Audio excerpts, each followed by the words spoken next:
Finance Minister Nirmala Sitharaman faces an uphill task as she presents the budget on Saturday, the 1st of February. Now, there has been a clamour from India Inc. to hike the Capex budget and review the new income tax regime slabs to boost demand. But does the government have the elbow room? India's debt to GDP ratio is at 85%, according to Goldman Sachs. It's the highest among emerging markets. There's also a fiscal glide path of 4.5% by FY26 that's staring at the government. Disinvestment receipts are likely to fall 50% short of the FY25 budget estimates. The subsidy bill is also expected to be higher by about 18% above the FY25 budget estimates. Now, as per FICCI's pre-budget survey, which was conducted across 150 companies between December and middle of January, the thrust on capital expenditure has been the key budget ask. Industry has pitched for a 15% hike in Capex, a simplified tax regime and tax certainty topping the wish list. Well, to take the discussion forward, we're now joined by FICCI's President Harshvardhan Agarwal. He's also the Vice Chairman and MD at Imami. FICCI's Senior Vice President Anant Goenka, also the Vice Chairman at RPG Group. And with us on the programme, FICCI Vice President Vijay Sankar. He's also the Chairman at the Sanmar Group, and Rashesh Shah, the former President of FICCI and the Chairman of the Edelweiss Group. Gentlemen, appreciate you joining us here on the programme. Harsh, let me start by asking you, the big hope continues to be on the Capex front. Anywhere between 15 to 20% is the ask from industry. What we saw last time around was a number of 11 lakh crores coming in from the government. The heavy lifting on Capex, the expectation for industry is that the government will have to shoulder that responsibility. What else besides Capex do you believe is the need of the hour today? First of all, thank you, Shereen, for having us here. The government has been having a development and growth related budget, for the last few years. And what we expect as FICCI is the continuation of that. And in that continuation, as you said, yes, Capex expenditure increase is one of the wish list, which from FICCI side we have recommended to the government. But apart from that, one of the biggest challenge, we are seeing the consumption slow down. So what does the government do to take care of that? How do they boost the consumption is something, what we would like to see in the coming budget. Apart from that, from the perspective of how do they further boost and help the manufacturing sector so that, the Atmanirbhar Bharat agenda of Make in India, how does the manufacturing industry, they get a boost. So things around that, is what are the most critical ask from our side and what we would expect to see in the coming budget.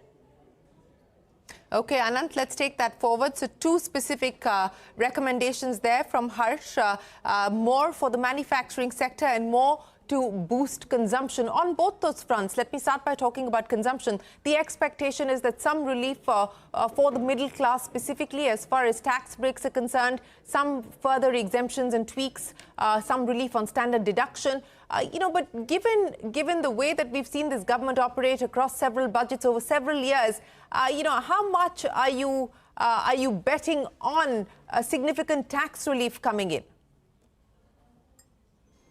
Right. I think we expect to see some tax relief, not a major overhaul of taxation, but I'd say something at the lower levels of the lower and middle income class to enhance some disposable income on their end is what we are hoping for.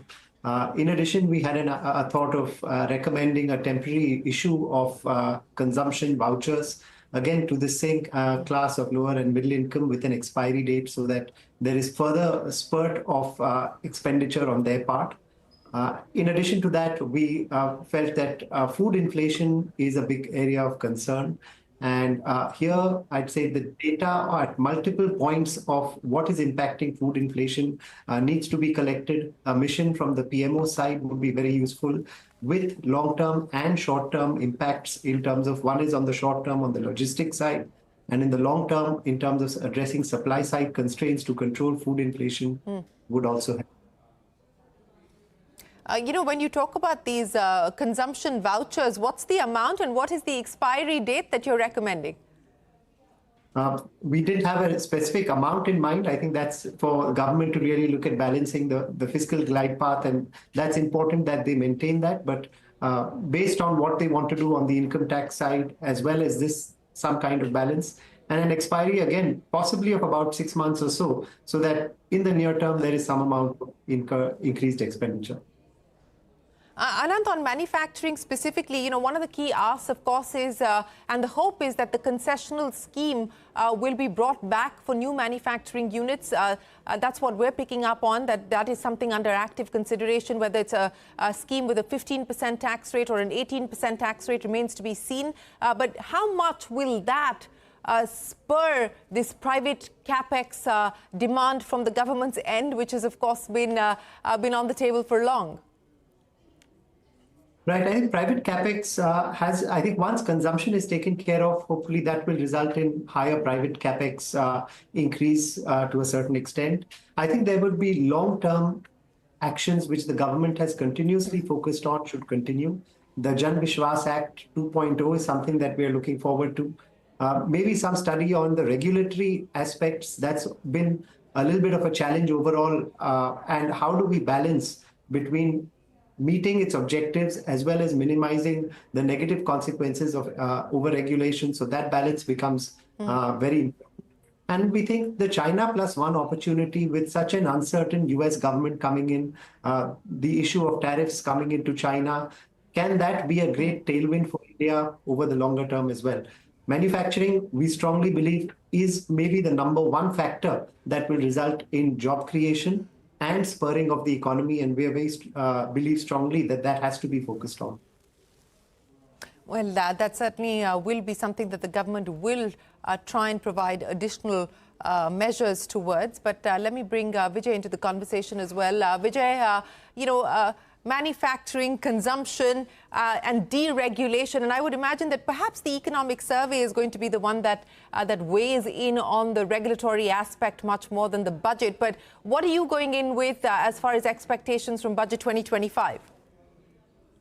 I think as Harsh and Anand spoke, I think the key is the slowdown in consumption, which needs to be addressed in the short run.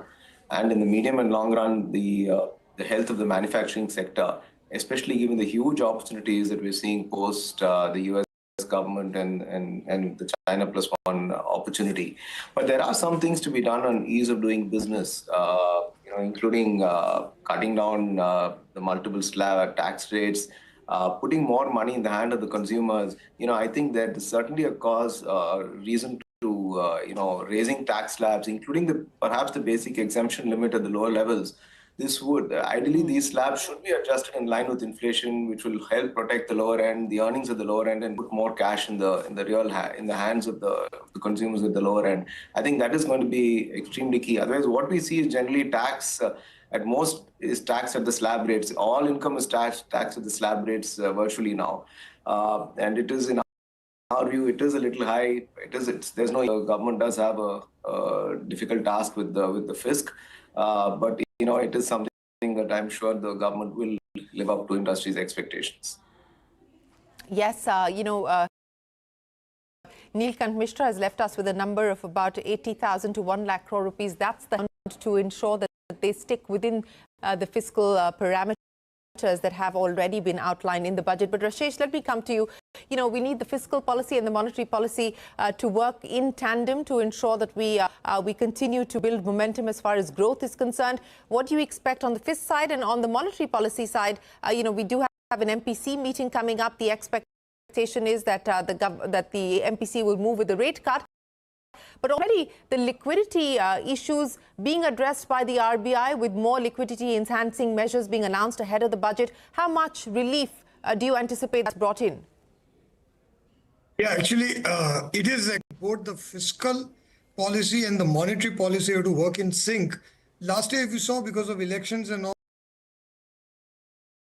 it was not as high as expected, and we expected it to really start picking up in second half, but has not happened. So some level of fiscal looseness has not been there last year, as well as last year because of RBI intervening in the forex market and all. Even the liquidity conditions have been very tight. So both, we are hoping that fiscal opening up and the monetary is around us in the next couple of weeks. I do think it is very important for both RBI and the government to say we need to get to 8% growth. I think holding at 6.4, 6.5, good enough. We have to break out of this logjam that we have got in, and both RBI and the government will have to work in sync. I do expect that RBI to cut rates. RBI started working on liquidity, but even now, I think half the liquidity pressure has gone away. Other half is there. RBI also has some LCR norms that were supposed to kick in. I do hope they postpone them, because that LCR norms will also crunch liquidity even further. So I think RBI should open up liquidity plus the rates coming down, because that will be a strong signal to say we are going for growth. And I expect the government also to say we want growth. Now, how do we get growth? Through Capex and through consumption. For consumption, I think cutting rates, easing that whole thing, the ease of doing business, spending on Capex, incentivizing Capex from the private sector. Our view is that the private sector will start spending on Capex once the consumption demand starts picking up. So I think that will be the key. Yeah, perhaps easier said than done, Rashesh, because there's also a challenge and a dilemma facing both the Reserve Bank as well as the government, especially in light of what we're seeing happen as far as the rupee is concerned. Inflation continues to be above the comfort levels of the Reserve Bank. Growth is under pressure at this point in time. So really, when we talk about the expectation of a rate cut in the context of a depreciating rupee, how much room is there for the Reserve Bank to move? So actually, it's a key thing. Is the rupee really depreciating or appreciating? Because if you look at the weighted average rupee, we have actually appreciated vis-a-vis our other competitors and other emerging markets in the last year. We have fallen vis-a-vis the US dollar. But against the basket of all currencies, we have appreciated. Some of our export competitiveness has gone down. Hopefully, oil price is inching down under the new US administration.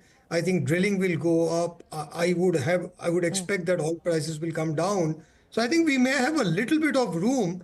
And I think, you can't have everything. So somewhere you'll have to let loose. And a lot of us believe that allowing the rupee a little bit more adjustment room might be the easier answer to get to 8% growth.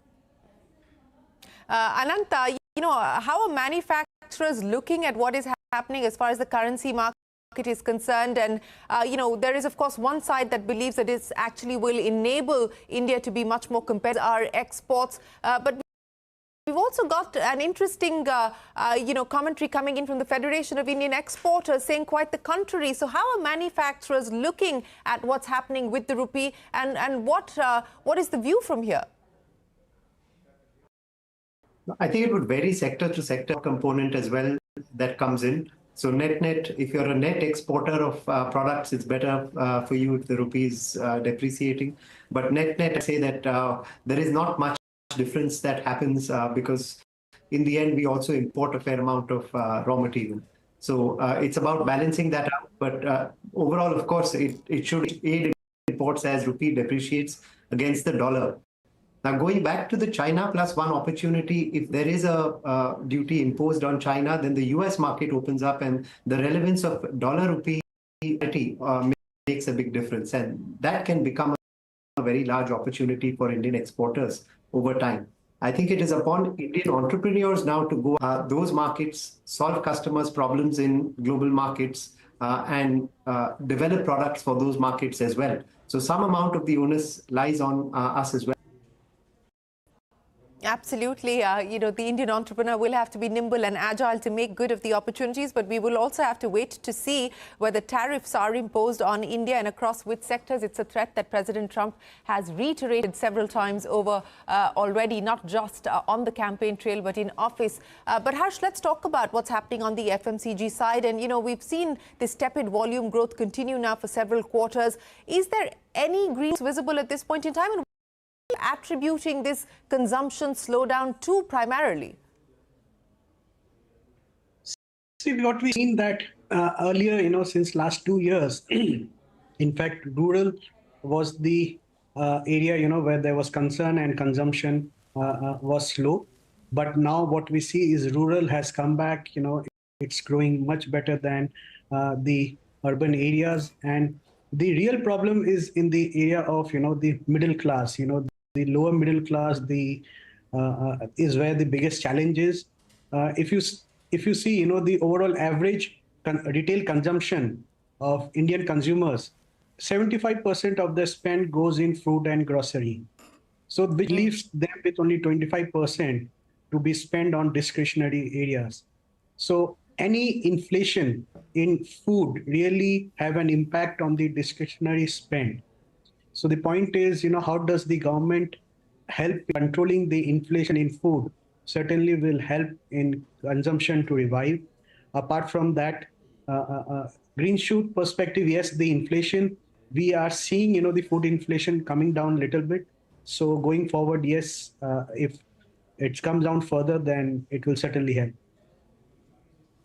Vijay, let me end by asking you, any big ticket ideas that industry is expecting? Last time around the focus really was on jobs by way of that internship scheme, so on and so forth. But anything out of the box, out of the usual that industry is expecting this budget to deliver on? Certainly on the tax front, Shereen, and you alluded to it. I think extending, the incentives for new manufacturing investments is something that not too many people are speaking about. If that happens, it will certainly give one small kicker to private investment. More rationalization on the tax front. I think we are all hoping that the FM delivers more by reducing tax rates. I think that is something that I think all of us, whether it's industry or private individuals, all of us are looking forward to, Shereen. Well, the FM did in the budget promise a direct tax overhaul, but that is more to do with simplification as opposed to rate rationalization. So we will have to see what more gets spoken of. But of course, the expectation is that some relief, whether it is by way of additional exemptions or perhaps even a change as far as the slab is concerned, in the 30% bracket, our understanding is that maybe that is something under consideration, but only time will tell, and we'll know on the 1st of February which way the finance minister moves the needle. Harshvardhan Agarwal, Anant Goenka, Vijay Sankar and Rashesh, always a pleasure. Many thanks for joining us here on CNBC-TV18 with your budget expectations as we count down to the union budget. We will head into a break. There's a lot more coming up. Don't go anywhere. We're back in a moment.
Hello and welcome to Business 360. I'm Archana Solanki. Here are the headlines we're tracking this evening.